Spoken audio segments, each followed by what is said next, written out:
Hi guys, I'm going to be talking about miso in this video, and it's going to be talking about how to make Japanese miso, what fermentation is, and in the end I'll give you a recipe on how to actually make miso. So miso is a paste made by fermenting soybeans with Aspergillus oryzae, also known as koji in Japan.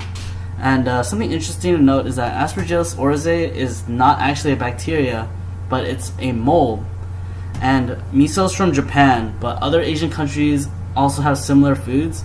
So, for example, China and Korea both have their own kind of fermented soybean paste made with a very, very similar recipe. And it's pretty important for Japan because it's a very good source of nutrients. So in the past, where peasants couldn't really, afford meat and nice food, they could afford miso, and they could use that to get all their protein and vitamins. And miso is made by fermentation, so the end result is this paste with a strong salty flavor, but because it's so salty and strongly flavored, it's generally used for cooking instead of eating. So miso actually has 3 different types, and the most popular one is the yellow miso.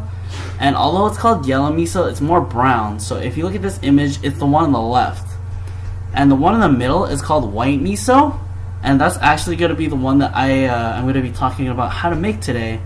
And on the right is red miso.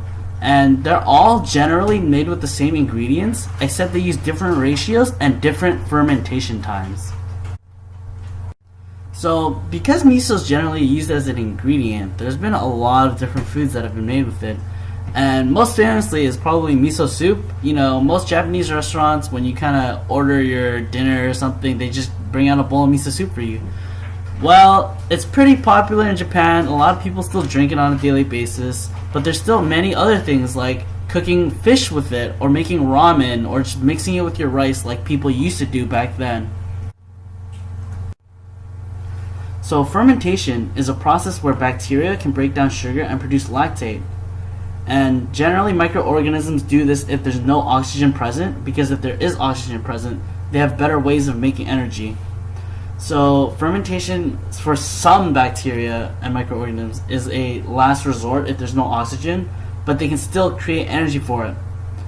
The reason why this is important is that we can use this and make food for us over long periods of time, and we can kind of use different bacteria and manipulate them so that we can produce our own products. So the miso recipe that I used is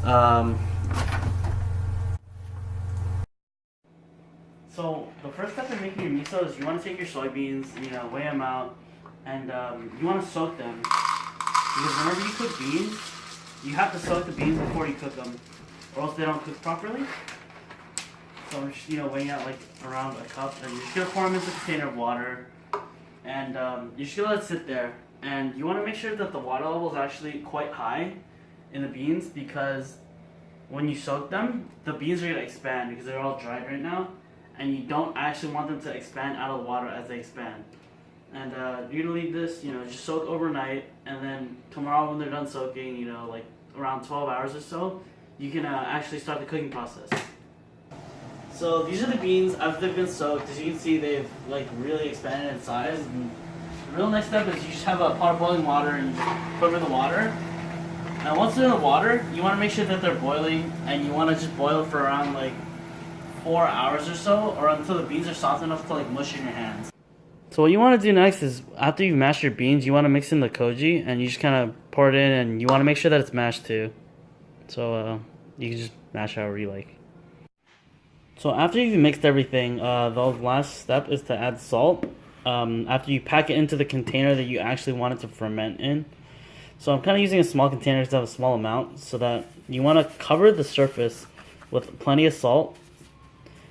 It's kind of to give it flavor, and it's also has a dual purpose to kill anything that you don't want living in there. And after you add the salt, you just want to add cling wrap and make sure that it's completely sealed off. So the final step after you've covered it with plastic is to cover it with something else, just to make sure that dust or anything doesn't fall in on top. And then after that, you can kind of just put it anywhere you want and allow it to ferment for at least 1 to 2 months, but maximum can be around a year depending on how you like your taste. and that's how you make miso.